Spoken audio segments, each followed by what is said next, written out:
이 시간 함께 나눌 말씀은 느헤미야 9장 10장의 말씀인데요. 우리 같이 느헤미야 9장 38절을 함께 보도록 하겠습니다. 느헤미야 9장 38절 다 같이 읽겠습니다. 시작. 우리가 이 모든 일을 인하여 이제 견고한 기록하고 우리의 방백들과 레위 사람들과 제사장들이 다 인을 치나이다 하였느니라. 우리 10장 28절에서 39절 말씀을 교독해서 보겠습니다. 28절 제가 먼저 읽겠습니다. 그 남은 백성과 제사장들과 레위 사람들과 문지기들과 노래하는 자들과 느디님 사람들과 및 이방 사람과 절교하고 하나님의 율법을 준행하는 모든 자와 그 아내와 그 자녀들 무릇 지식과 총명이 있는 자가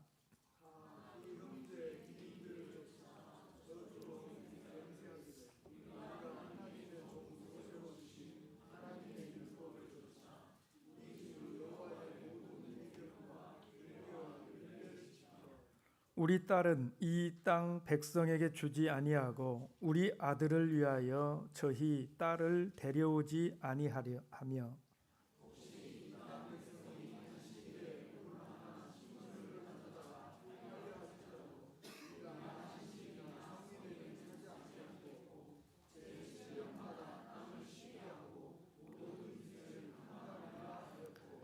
우리가 또 스스로 규례를 정하기를 해마다 각기 세겔의 3분 1을 수납하여 하나님의 전을 위하여 쓰게 하되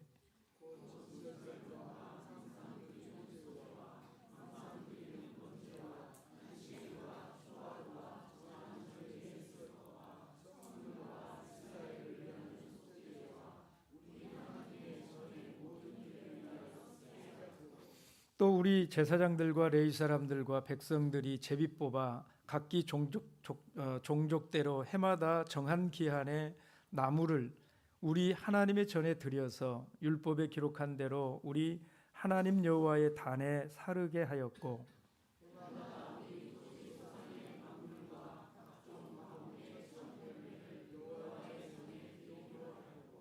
또 우리의 맏아들들과 생축에 처음 난 것과 우양에 처음 난 것을 율법에 기록된 대로 우리 하나님의 전으로 가져다가 우리 하나님의 전에서 섬기는 제사장들에게 주고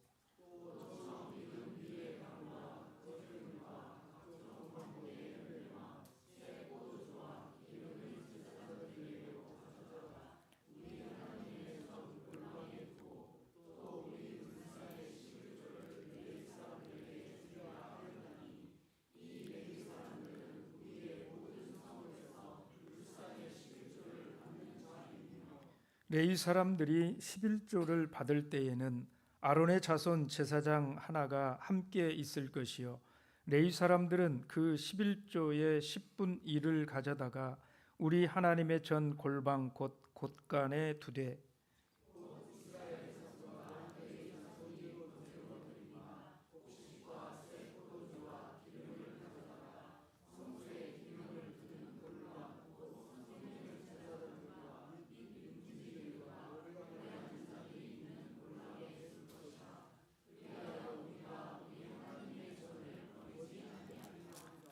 아멘.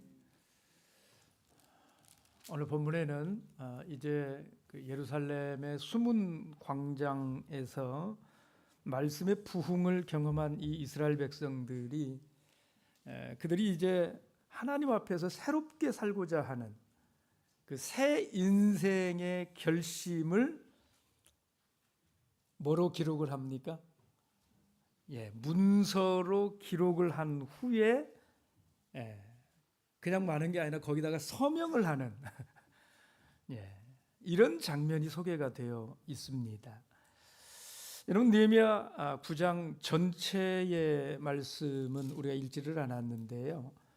앞부분의 말씀을 보시면 이 이스라엘 민족에 대해서 우리 하나님이 참 많은 은혜를 베푸셨잖아요.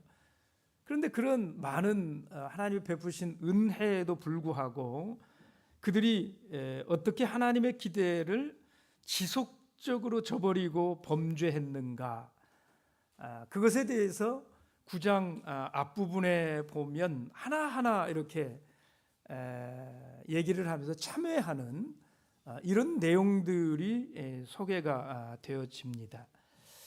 그리고 그들은 그렇게 참회하고 난 후에 이제부터는 결코 이런 불순종의 삶을 살지 않겠다, 이런 결심을 하게 됩니다. 그리고 이런 결심을 이렇게 문서화해 가지고 기록으로 남기는 이것에 대해서 서로가 합의를 해요.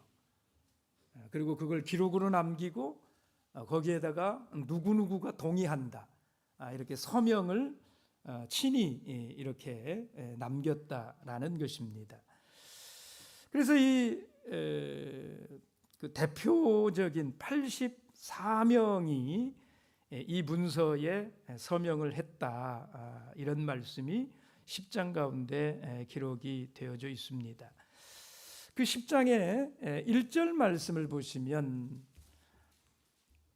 이렇게 시작하지요. 그 인친자는 하가랴의 아들 방백 느헤미야와 시드기야. 그리고 이제 2절부터 8절까지 보면 21명의 제사장들이, 8절을 보시면 이는 다 제사장이요. 그래서 그 제사장의 대표로 서명한 21명의 제사장의 이름이 있고요. 그리고 9절부터 13절까지에 또 17명의 레위족 대표들이 서명을 했다, 이렇게 기록을 하고 있습니다. 그리고 14절 이하의 27절까지에 보시면 일반 백성들이 다 할 수가 없으니까 그 일반 백성들의 대표로 지도자들 44명이 이렇게 서명을 했다라고 말씀을 합니다. 아마도 이 문서는 에스라에 의해서 작성이 되었고요. 그리고 대표로 느헤미야가 서명을 한 것으로 그렇게 보여집니다. 그래서 10장 1절에 첫 번째로 나오는 사람이 느헤미야가 언급이 되고 있는 것이지요. 여러분, 그러면 지금 이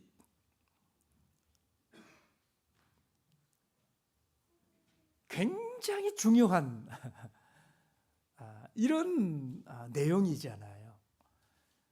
성벽을 건축을 하고 그 다음에 사람들을 세우고 그리고 말씀의 부흥이 왔고 그 말씀을 통해서 큰 은혜를 받은 후에 저들이 이제 참회를 하고 그리고 그것으로 그치는 것이 아니라 결심을 기록으로 남기고, 여러분, 우리가 하나님 앞에서 회복되는 데에는요 과정이라고 하는 게 있는 거지요. 그냥 어느 순간에 이게 되는 게 아니라는 거예요. 그 과정들을 잘 밟아야 되고 반드시 그런 요소들이 있어야 되는데 그 중에 하나가 결단이라는 겁니다. 그리고 결심이라는 거예요. 내가 은혜 받았다. 그러면 그것은 반드시 결과로 드러나야 될 거 아니겠습니까? 그죠? 그냥 은혜만 받고 그냥 그것으로 끝나면 안 된다라는 거예요. 그게 결심으로 이어져야 돼요. 결단으로 이어져야 돼요. 그런데 그렇게 결단으로 이어지는 데 있어서 참 중요한 것 중에 하나가 이렇게 문서화하고 기록으로 남기고 자기의 결심을 기록하는 거예요. 자기의 결심을 써보는 거예요. 그리고 거기에다가 서명하고. 여러분 올해 하나님 앞에서 새롭게 살아보기로 결심한 분들 계시잖아요. 여러분의 결심은 어떻게 진행이 되어지고 있습니까? 여러분도 한번 그렇게 한번 해보시길 권합니다. 근데 참 궁금한 게 이것입니다. 그러면 이 이스라엘 백성들이 하나님 앞에서 회복이 되어졌을 때 저들이 이걸 문서로 기록해서 남기려고 생각을 하는 이런 내용들은 무엇이었을까 하는 겁니다. 어떤 내용들을 결심하게 되었을까? 여러분, 부흥을 사모하는 주의 백성들에게 결심되어야 할 삶의 모습, 어떤 결심이 따라와야 될까 하는 것입니다.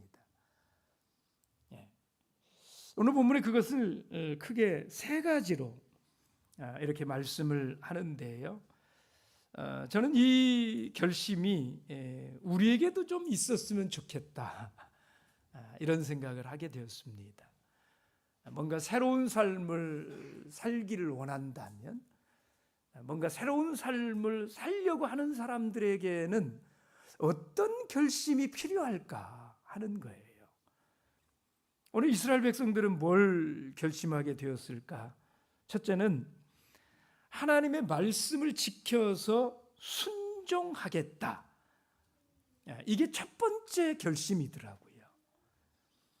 여러분 10장 29절의 말씀을 한번 다시 보시겠습니다. 10장 29절 함께 읽겠습니다. 시작.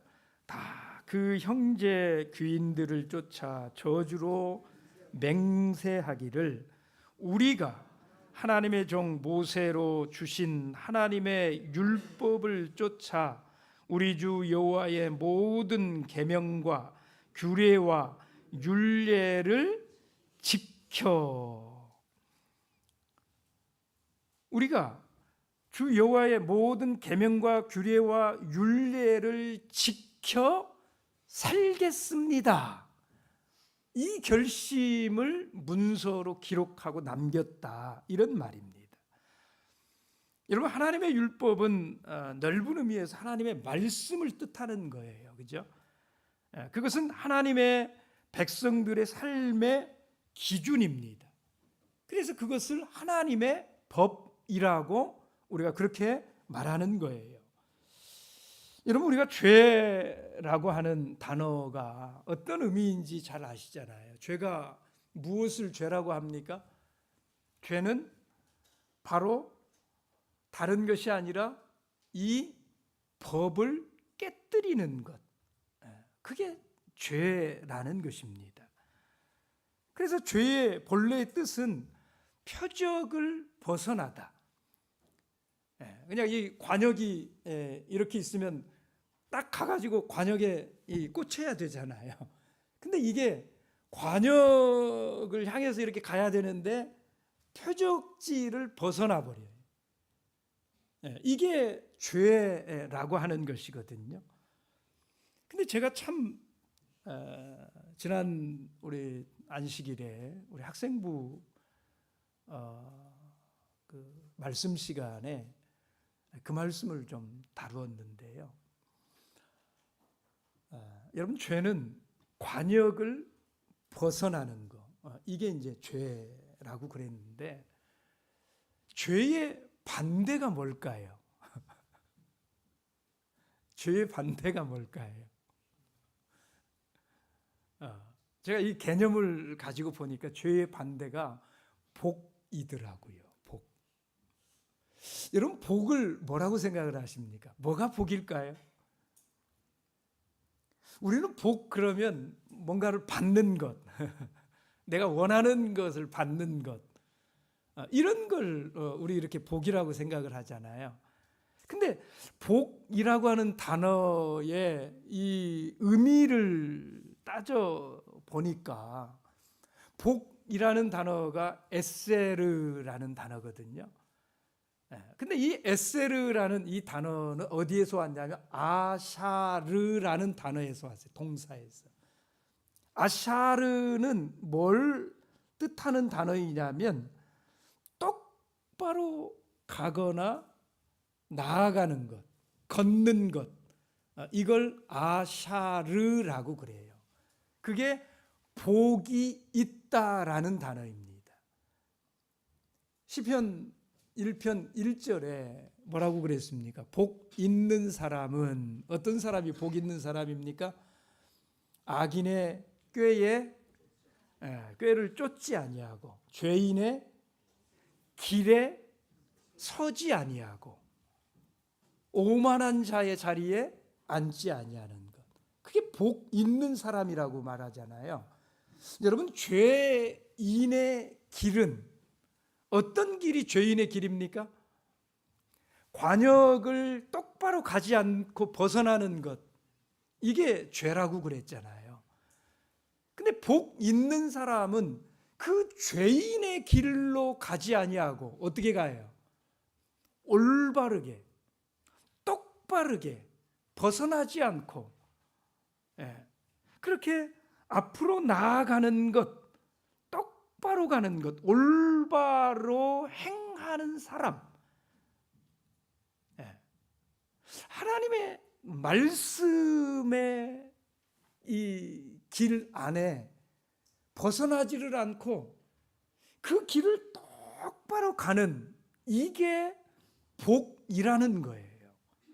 복이라는 단어의 의미가 그런 거라는 거예요.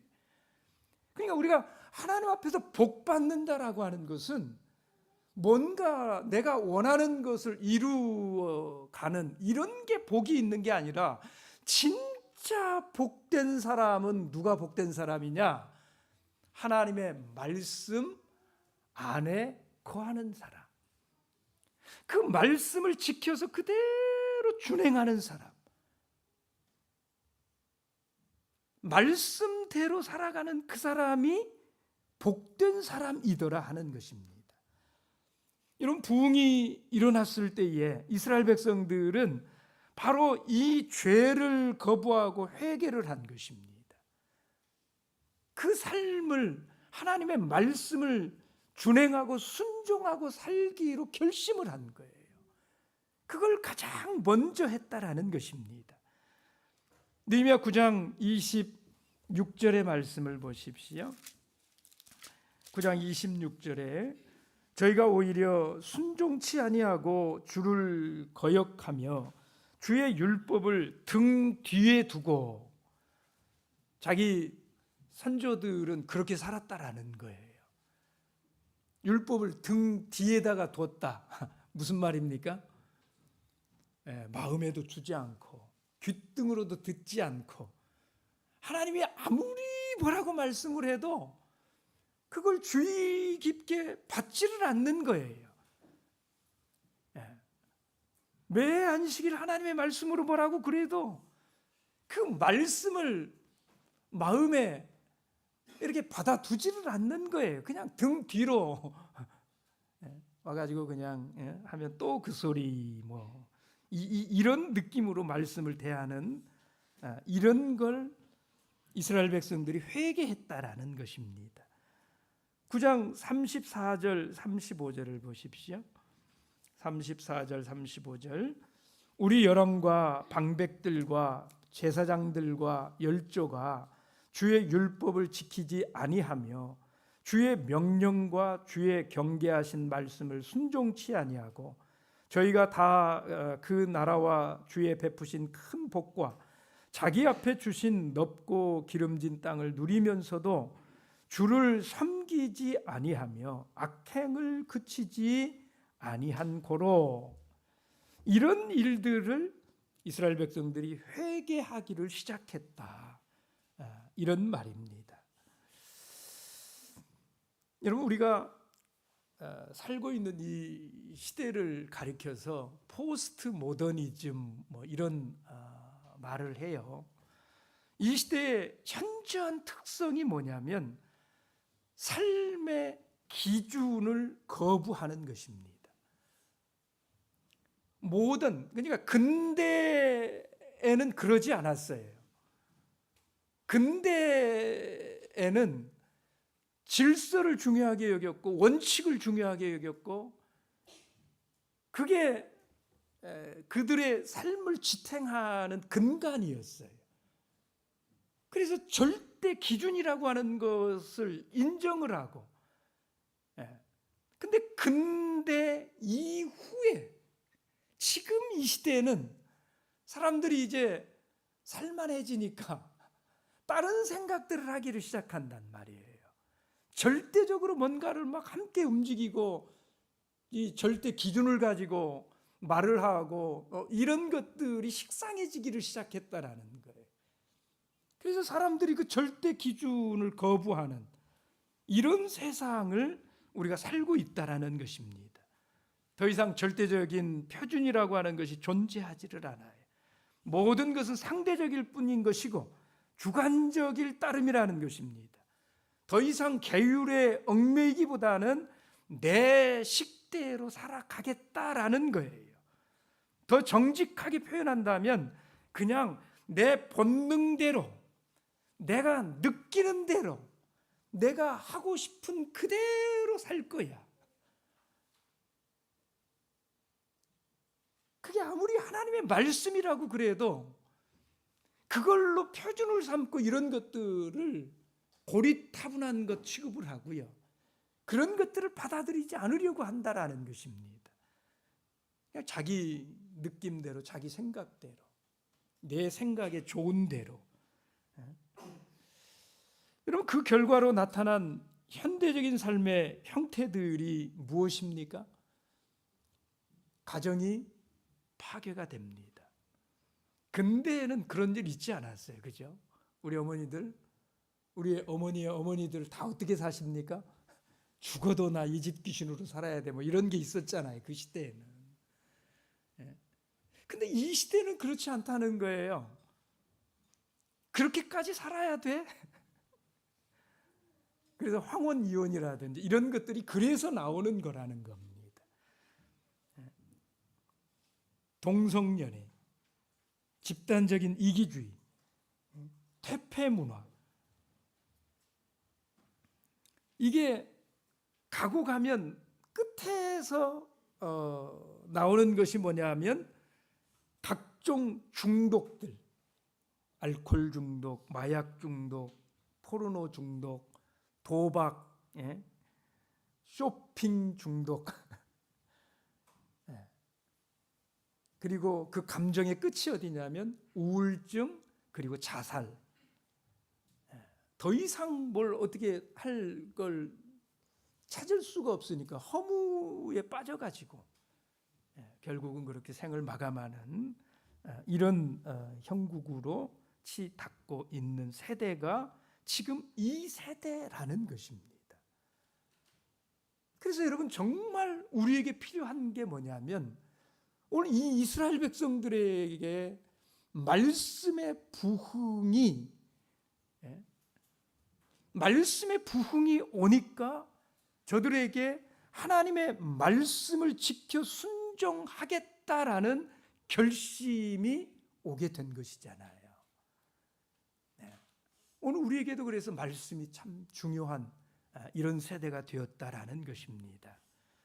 여러분의 감성을 따라가는 게 아니라, 감정을 따라가는 게 아니라, 생각이 중요한 게 아니라 하나님의 말씀이 기준이 돼야 돼요. 하나님의 말씀을 중요하게 여길 줄 알아야 된다라는 것입니다. 두 번째는 오늘 이스라엘 백성들이 말씀의 부흥이 왔을 때에 저들이 결심을 하고 문서로 기록한 두 번째 내용이 뭐냐면 세속적인 영향을 따라 살지 않겠다. 이걸 결심을 합니다. 세속적인 영향을 따라 살지 않겠다. 근데 세상의 조류가 흐르는 대로 그렇게 흘러가지 않겠다라는 거예요. 여러분, 느헤미야 10장 29절 말씀해 보시면 이렇게 말을 합니다. 29절에 다 그 형제 귀인들을 쫓아 저주로 맹세하기를 우리가 하나님의 종 모세로 주신 하나님의 율법을 쫓아 우리 주 여호와의 모든 계명과 규례와 율례를 지켜 하나님의 말씀대로 살겠다. 그러면서 이어지는 것이 뭡니까? 30절, 31절을 같이 한번 읽어보겠습니다. 시작. 우리 딸은 이 땅 백성에게 주지 아니하고 우리 아들을 위하여 저희 딸을 데려오지 아니하며 혹시 이 땅 백성이 안식일에 물화나 식물을 가져다가 팔려 할지라도 우리가 안식일이나 성일에는 사지 않겠고 제7년마다 땅을 쉬게 하고 모든 빚을 탕감하리라 하였고. 여러분 30절 31절에 두 가지 무엇을 안 하겠다 이렇게 결심을 하고 있는데 두 가지 무엇인지 찾아보셨습니까? 저들이 이것 두 가지는 절대 않겠다 결심을 하고 있는데요. 첫 번째 결심한 게 뭡니까? 내가 세속적인 영향력을 따라 살지 않겠다고 결심하는 첫 번째 것 30절에 결심하는 게 뭐예요?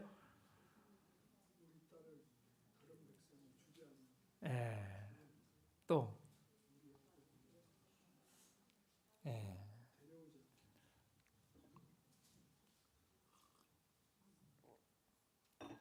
아유, 목자님 말씀 듣고 결심을 하려고 그랬더니 왜 하필 이게 나오나. 혹시 우리 가운데 이런 마음이 들어가시는 불편하신 이런 분들 혹시 계십니까? 여러분 이 30절 말씀의 본 의는 여러분 이 말씀이 꼭 우리 참여숙교회는 이방 결혼을 무조건 반대한다. 이런 말씀이라고는 여러분 그렇게까지는 생각을 좀 하지 않으셨으면 좋겠어요. 우리가 이방 결혼을 이 주 안에서 결혼하기를 권장을 하는 근본 이유가 있는 거예요, 그죠? 무조건 이방 결혼 안 된다 그렇게 말하는 게 아닙니다.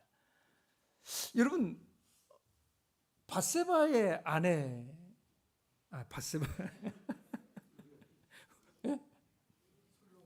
보아스 다윗의 할아버지 보아스의 아내가 이방 여인입니까? 누굽니까? 이방인 맞습니까? 그렇지요. 그 후손에서 누가 나옵니까? 예수 그리스도 나오셨잖아요. 그러니까 성경이 무조건 이방 결혼은 안 돼. 여러분 이런 걸 가르치지는 않아요. 다만 이 시점에서 이 이방 결혼이 금기 사항으로 선언이 된 이유가 있어요. 이 시점에 이스라엘에게.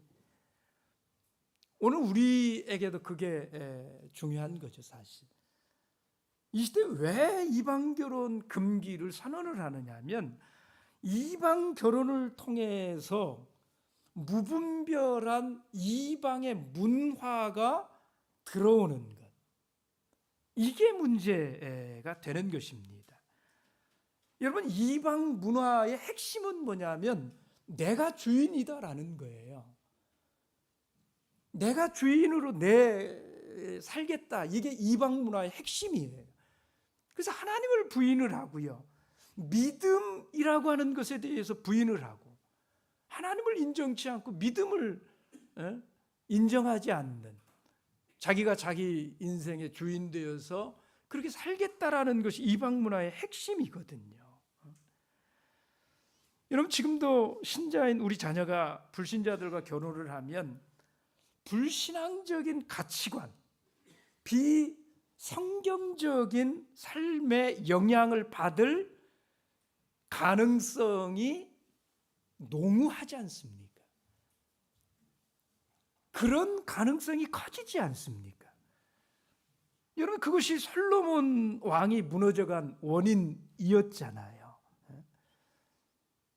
그래서 차라리 여러분, 이 말씀은 우리와 우리의 자녀들이 어떻게 세속적인 영향에서 보호되고 살 것인가를 가르치는 이런 말씀으로 우리가 볼 수 있어야 된다라는 것입니다.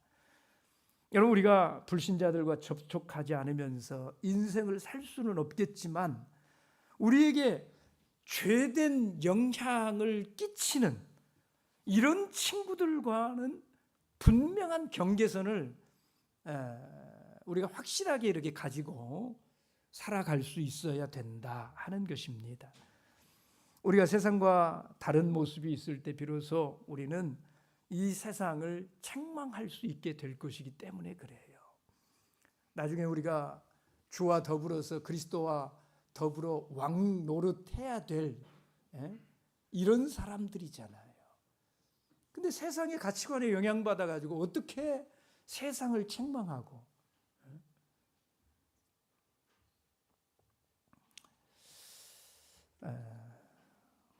두 번째는 뭡니까?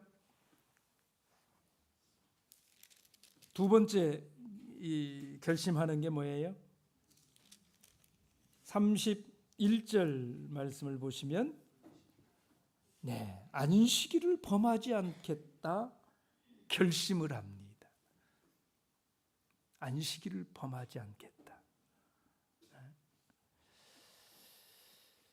여러분, 우리가 이 안식일이라고 하는 거 생각할 때 가장 근본은 그것입니다.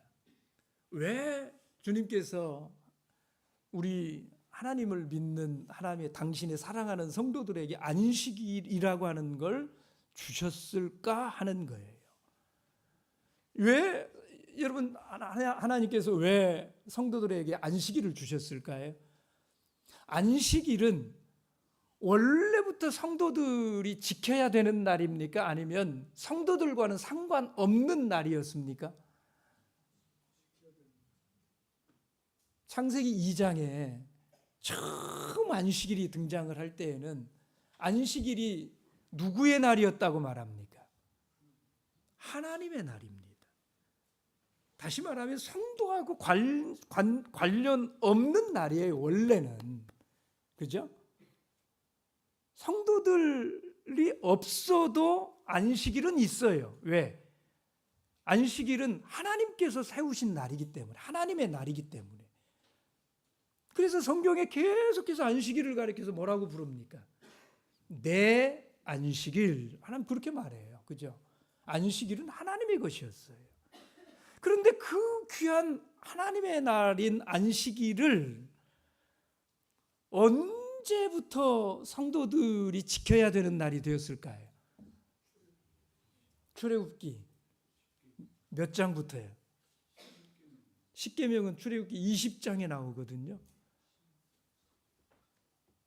근데 그 앞에 출애굽기 16장에서 하나님이 하나님의 백성들에게 줍니다. 여러분, 세상 사람들에게 안식일 지키라고 말하지 않아요, 하나님이. 당신의 사랑하는 백성들에게만 안식일을 주셨어요. 하나님의 날을 당신의 사랑하는 백성들에게 준 날이 안식일이에요. 왜 주셨을까 하는 거예요, 그러면. 왜 주셨을까요? 그거 우리 생각해 보려면 따로 1시간 공부해야 되는데 핵심만 보십시오. 여러분, 마가복음 2장을 보십시오. 마가복음 2장 27절 말씀 함께 읽겠습니다. 시작. 또 가라사대 안식일은 사람을 올가매려고 준 것이라고요? 여러분, 어떤 분들은 그렇게 생각하시잖아요. 안식일은요, 사람을 힘들게 하려고 주신 게 아니라 사람을 위하여 주셨다라는 것입니다. 하나님 백성들을 위해서 주신 날이라는 거예요. 여러분, 안식일을 왜 주셨는지, 왜 지키라고 명령을 하시는지, 그 안식일 준수의 정신이 무너지게 되면 우리에게 어떤 일이 일어날 것인지 여러분 그걸 한번 생각을 해보셔야 돼요. 그렇지 않아도 세상 살기 바쁜 사람들이요, 일주일에 한 번 하나님을 예배하고 묵상하는 일마저 등한히 한다면 과연 그분에게 어떤 일이 벌어질까요? 불보듯 뻔하지 않겠습니까? 여러분, 그분이 믿음을 지키고 하나님 백성으로 살아가는 것이 가능할까요? 그 일주일에 하루마저도 하나님 앞에 나올 수 없다면, 그래서 하나님이 안식일을 주셨다는 거예요. 안식일은 사람을 위하여 있는 날이라는 거예요. 너희를 위해서 사람답게 살게 하려고 안식일이라도 주어 놓으니까, 명령으로 주어 놓으니까 그날 지키기 위해서라도 하루 그냥 마음에 내키지 않아도 그렇게라도 나와가지고 하나님 말씀 듣고 이러면서 세상 따라 살지 않고 짐승처럼 살지 않고 괴물로 살지 않고 하나님 백성답게 살 수 있도록, 그나마 그렇게 살아갈 수 있도록 하시려고 하나님이 안식일을 우리에게 명하신 거예요. 근데 일주일에 하루 그것마저도 안 지키겠다고, 힘들다고. 여러분, 안식일은 사람을 위하여 주신 날이에요. 그러면 사람이라면 뭐 해야 돼요? 사람답게 살려면 뭐 해야 돼요? 사람답게 사는 길이 안식일을 준수하는 그 속에 들어 있어요. 그것 때문에 하나님이 당신의 날을 당신의 사랑하는 성도들에게 주신 거예요. 성도가 아니면 안식일을 지키라고 하나님이 명령하지도 않고 기대하지도 않으신다라는 걸 꼭 기억하셔야 돼요. 하나님 백성들이 복된 하나님 백성답게 사는 것 보고 싶어서 그 복을 주시려고 하나님 우리에게 주신 날이 안식일이다. 그래서 여러분, 안식일을 생명처럼 지키시기 바랍니다. 그러면 여러분들이 그 안식일을 통해서 사람답게 살아가는 길을 보게 되실 거예요. 그리고 그 안식일을 정말 주신 그 하나님의 그 깊은 마음을 여러분들이 알게 되는 그 순간에 여러분들이 사람답게, 성도답게 그렇게 살아가고 있는 그런 모습에 하나님 앞에 와서 감사하게 되는 이런 날이 오게 되실 거예요. 두 가지 것. 그래서 이방 결혼의 문제하고 이 안식일의 문제를 이 백성들이 이걸 지켜야 세속에 영향받고 살아가는, 여기에서 내가 벗어날 수 있다, 그걸 깨달은 거예요. 그래서 결심한 거예요. 그래서 문서로 기록한 거예요. 세 번째는요, 하나님의 사역을 힘써 지원하겠다, 이 결심을 합니다. 여러분, 느헤미야 10장 32절에서 우리가 39절까지의 말씀을 같이 읽으셨는데요. 여러분, 여기 32절에서 39절까지에 제일 많이 나오는 단어 두 가지 찾으라고 그러면 여러분 어떤 단어 찾으시겠습니까? 11조 하나, 또 하나, 또 하나, 그거 하나 하고요. 11조 그거 하나 하고. 11조가 10분의 1하고 다른가? 예. 그거 하나 하고요. 그 다음에 보시면 하나님의 전, 하나님의 전이라는 단어가 계속 반복되잖아요. 그렇지 않습니까? 32절에 보시면 하나님의 전을 위하여 쓰게 하되, 33절에도 하나님의 전에 모든 일을 위하여 쓰게 하였고, 35절 하반부에도 보면 여호와의 전에 드리기로 하였고, 39절 마지막 절에 보시면 뭐라고 그랬습니까? 우리가 우리 하나님의 전을 버리지 아니하리라.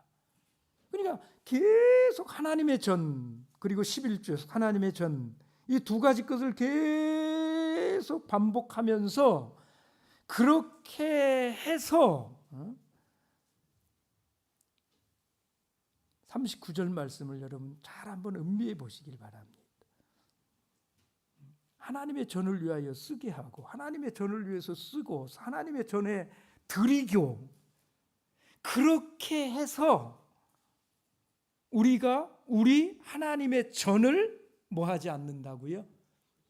버리지 아니하리라.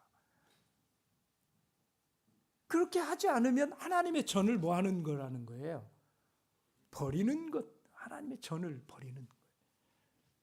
우리가 그렇게 해서 하나님의 전을 버리지 않겠다, 그 결심을 했고 기록했다라는 거예요.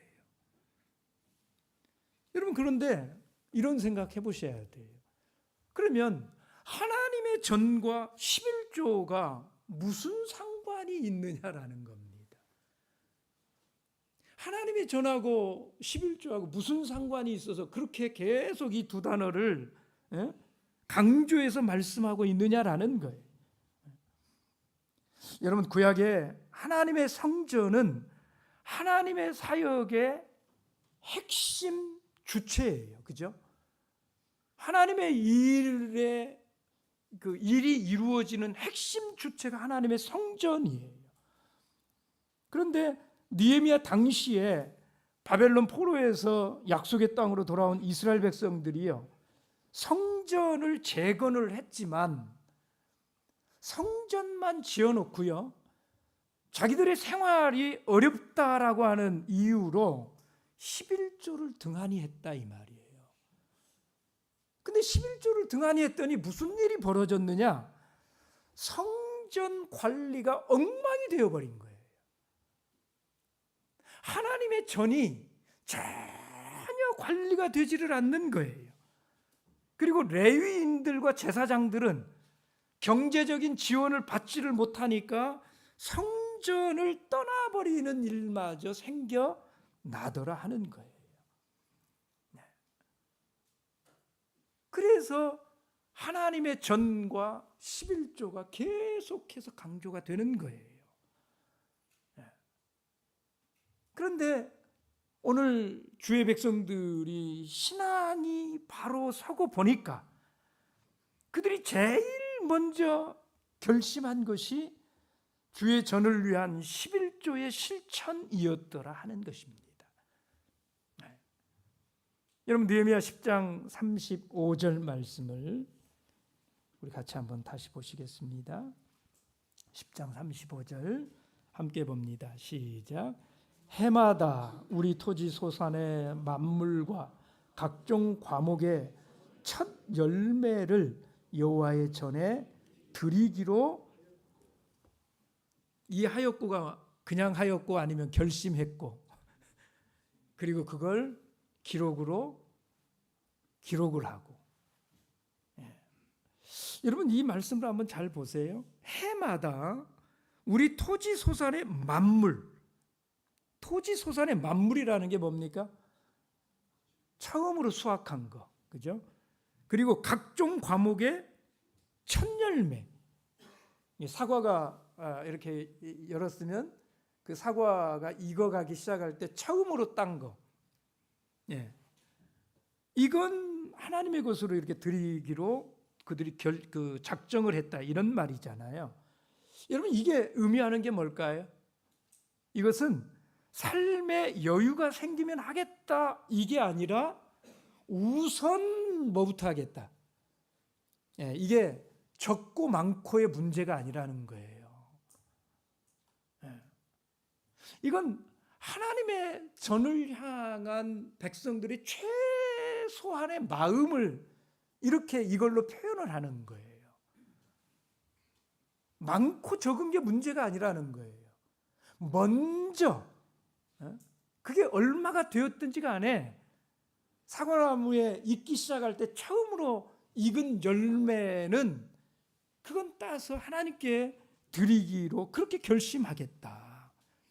먼저 하나님께 드리는 이것부터 이런 마음이 이스라엘 백성들 가운데 회복이 되었다 이런 말입니다. 여러분, 정상적인 이스라엘 백성들의 그 신앙생활을 하는 분들이 평균적으로 정상적인 신앙생활을 하면 얼마 정도 하나님께 드리는지 여러분 아십니까? 퍼센테이지로 따지면 23% 드린다고 그럽니다. 자기 소득의 23%, 그러니까 정상적인 생활하는 분들이 11조 드리지요. 그 다음에 또 뭡니까? 그 제사장 그리고 가난한 그 자들 또 이웃 친지들과 나누어 먹는 그 11조가 있지요. 11조를 드리고 남은 것의 10분의 1을 가지고 나누어 먹는 그 일을 위해서 또 따로 이렇게 평안제를 위해서 드리는 11조가 있고요. 그리고 3년에 한 번씩 또 뭐가 있습니까? 구제의 11조가 있잖아요. 이것들 외에. 그죠? 그냥 이 세 가지 11조만 하더라도 정상적인 신앙생활하는 이스라엘의 그 평균 이 헌금이 23% 정도 이렇게 하게 된다라는 거예요. 여러분, 주께 더 많이 드릴 수 있는 것, 이게 기쁨이 되어야 되지 않겠습니까? 여러분에게 저 궁금한 게 있어요. 여러분, 하나님 앞에 더 많이 드릴 수 있음이 기쁨입니까? 아니면 안 벌고 안 드리겠다. 나는 안 벌고 안 드리고 싶어. 이런 마음이세요? 아니면 정말 내가 드릴 수 있는 최대로 난 더 많이 드리고 싶어. 이걸 기쁨으로 여러분 삼고 살아가십니까? 질문 이렇게 바꿔볼게요. 여러분, 11조 100만 원 드리기 원하십니까? 아니면 11조 10,000원 드리기 원하십니까? 저는 여러분이 11조 1,000만 원 드리실 수 있기까지 우리도 좀 그런 분들 좀 나와야 되지 않겠어요? 여러분, 11조 100만 원 드린다는 얘기는 내 월 수입이 얼마라는 얘기예요? 1,000만 원. 11조 1,000만 원 드린다는 얘기는 월 수입이 얼마라는 얘기예요?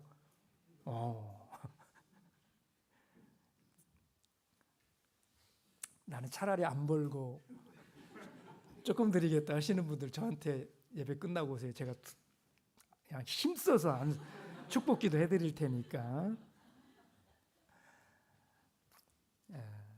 여러분, 힘써서 이 신앙의 가치를 우리가 받아야 되고요. 그리고 잘 전승해야 돼요. 오늘 이스라엘 백성들이 하나님의 말씀에 감동을 받으니까 이 신앙이 회복이 됐어요. 우리도 신앙생활하면서 종종 그렇잖아요. 감동될 때가 있거든요.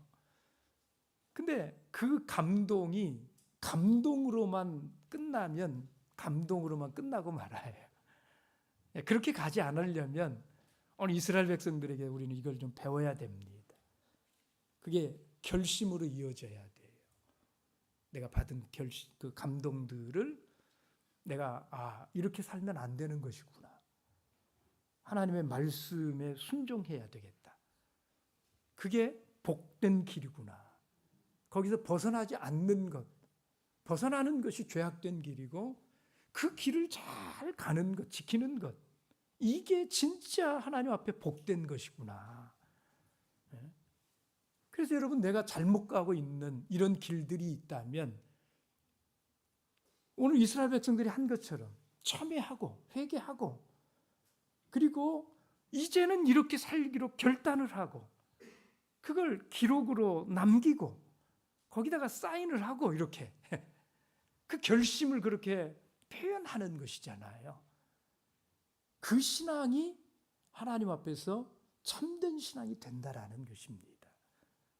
그래야 복된 인생이 된다라는 거예요. 오늘 주님께서 저와 여러분들을 축복해 주시길 원합니다. 묵도하겠습니다.